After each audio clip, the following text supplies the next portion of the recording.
My name is Laana Rock Wild, and right here I'm building a house in Delta Junction on 4 acres. And it's springtime, and the road is really muddy.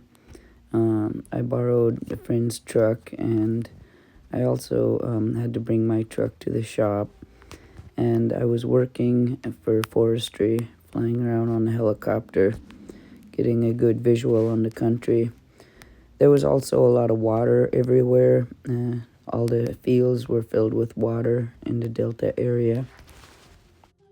Right here, I cut down a bunch of hardwood trees, and they're piled up out of the way. And I had to park my car away from where my house is. And I pulled the wall tint down and cleaned it up in the area, dried it out, and made it nice again, and put down a floor made out of styrofoam I bought from Costco. And I also used a propane buddy heater to heat the wall tint.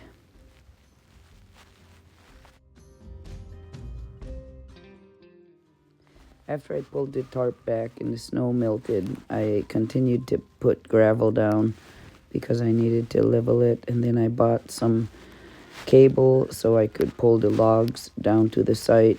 And then I had to get busy firefighting for the season, so that took majority of my time. I did see a lot of good country though. I found some places to get gravel with my truck, so I would drive there and get gravel and use it on the road and for my house. Move this 300-pound block so I could cut the ground open.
Yeah, I was able to cut right into the organic soil with my chainsaw and use that without hitting rocks.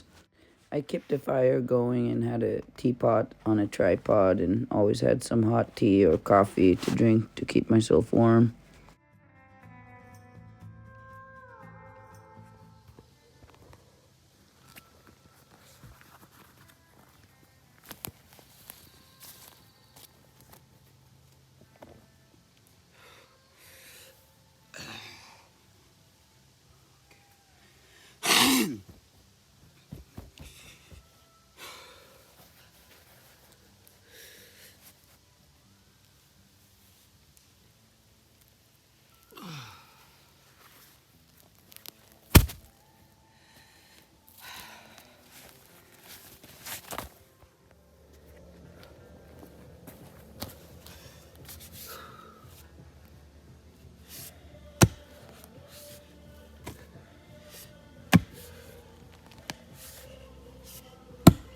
Right here was a large birch tree that I sawed down, and now the stump is left in the organic soil.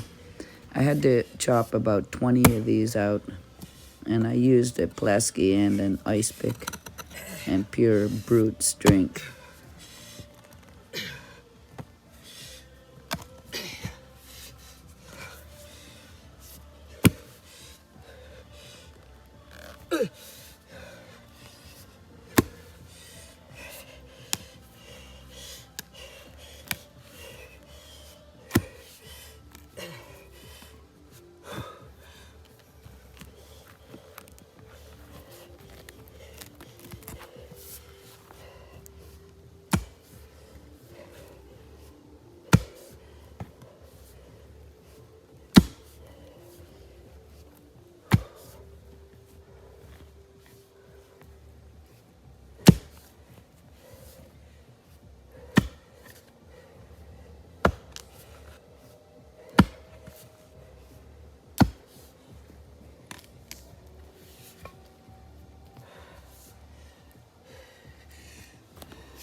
I finished digging all the way around. Now I'm ready to put the blocks in and put the logs down. So for now, I'm done digging, but there's still a lot of digging in the middle of the house after this.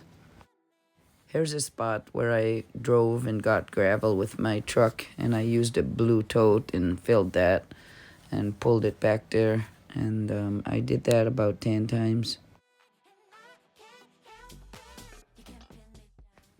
Right here, I'm low stobbing a bunch of birch and willows and stuff that I had cut down so that it's easier to walk over and pull the dolly and other things over it.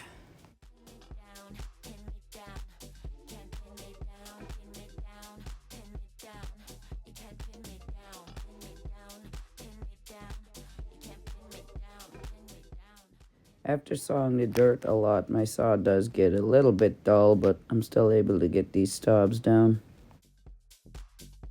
I use a round file and sharpen my saw and get it super sharp so it cuts like a razor again.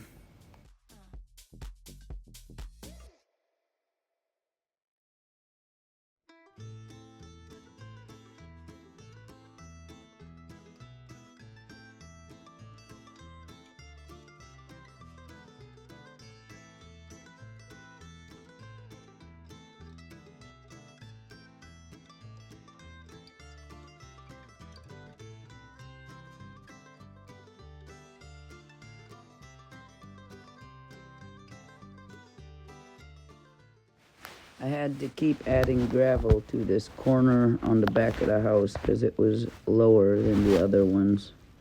Took a lot of loads.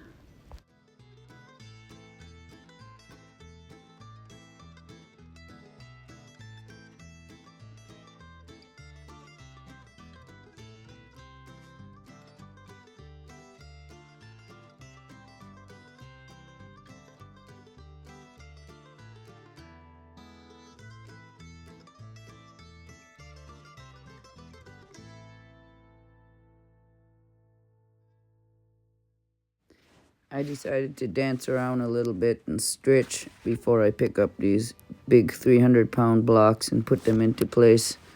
Make sure I was nice and limber.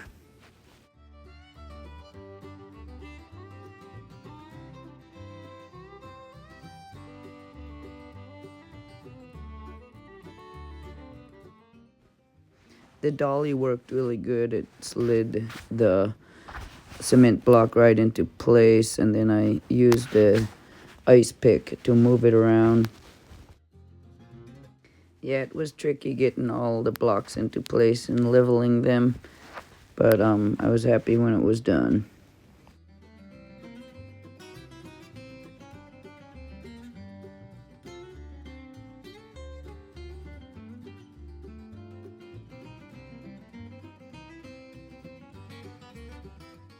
Now it was time to move all the logs to the site, and I set up a cable and also a bunch of logs to roll them on.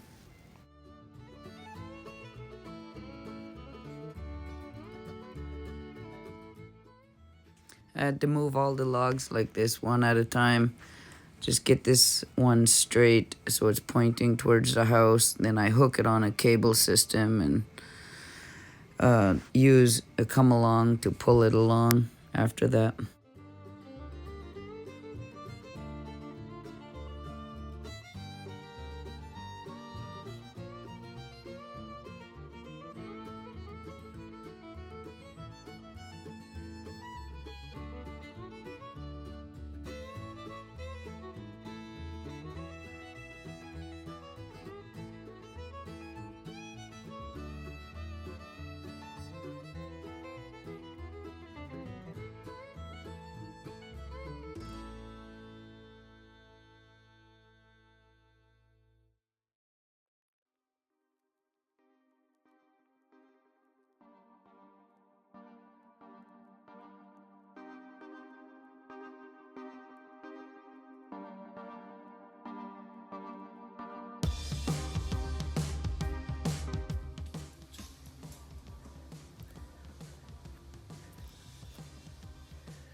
These are 8-inch by 8-inch 20-foot logs, and some are 24-foot logs, and some are 18-foot also. Many of them are 24-foot.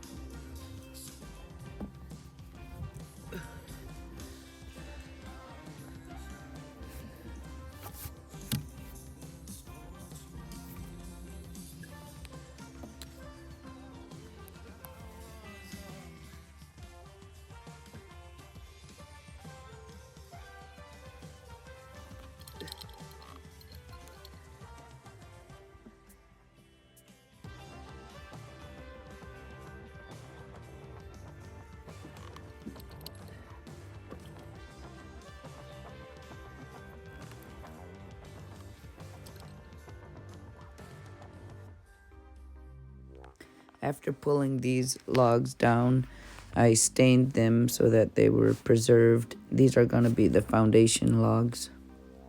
I got these logs from Northland Woods, the 8 logs, and I got the other logs from a person on Craigslist. But the foundation logs were nice ones from Northland Wood. I had to peel the bark off of one side of the logs I bought off of Craigslist. And there was also spruce beetles, large worms, and so I stained these logs too. I had to just cut a couple more poles to roll those logs on.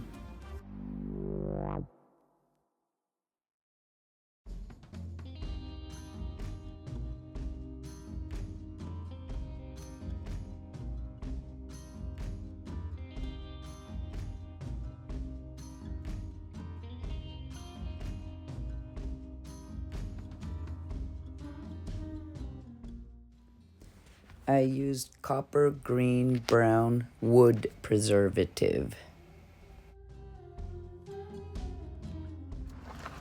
Winch, stain, and some kind of log peeler, electric.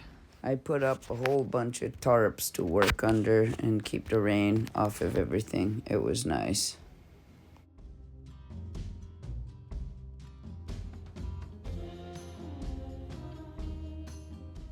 Initially, I peeled the logs with a log peeler and a Pulaski, and then after that I bought a log wizard and I used that on my chainsaw. I also sanded the logs with an electric sander, and I started the generator for that.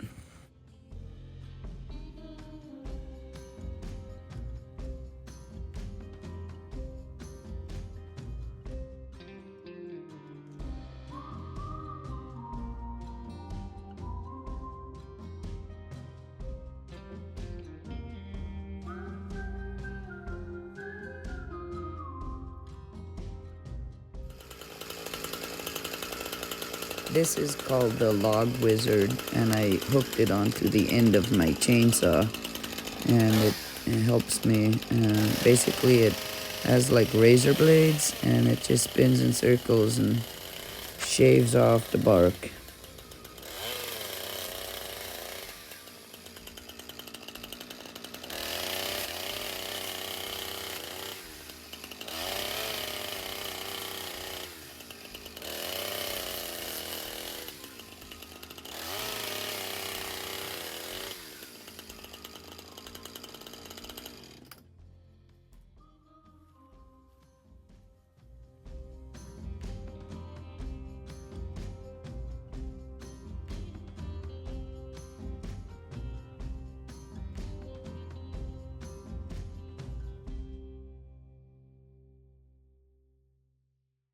This is how I slung the logs down. I used these rolling pulley system and tied it onto each end of the log and just pulled it down like that.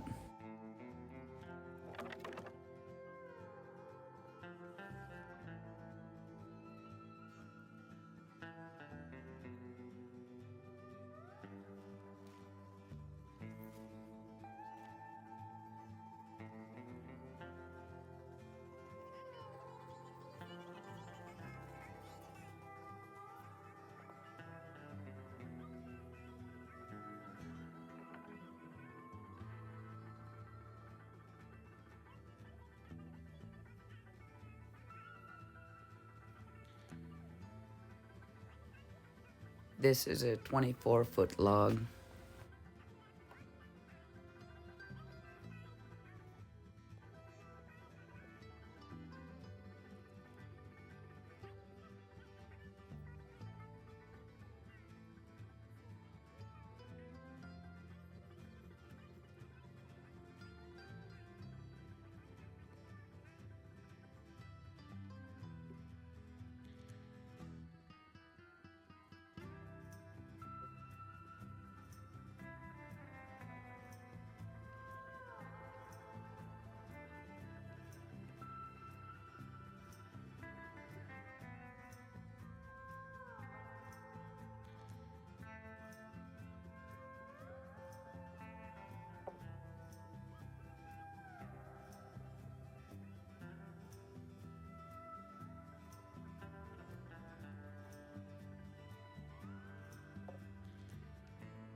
Rotten.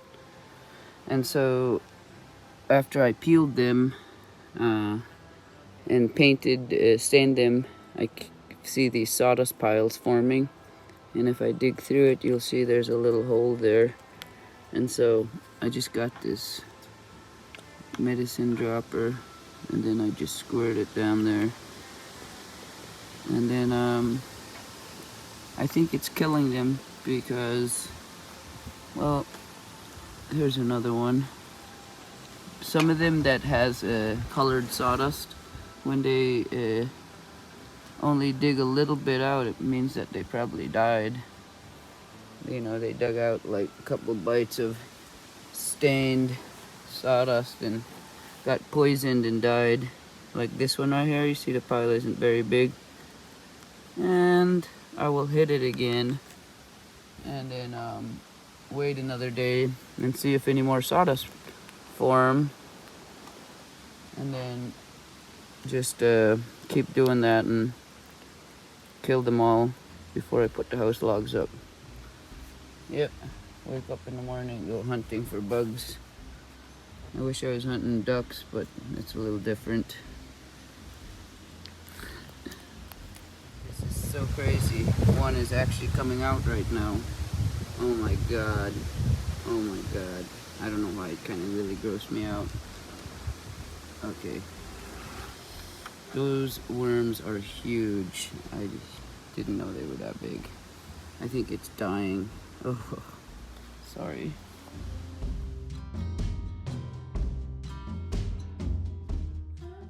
Thank you for watching my video. Please subscribe. Next I'll be putting the walls up, and I have time-lapse videos of that. I then took a fire assignment to Carlin, Nevada, and I went several other places and didn't come back till the fall time.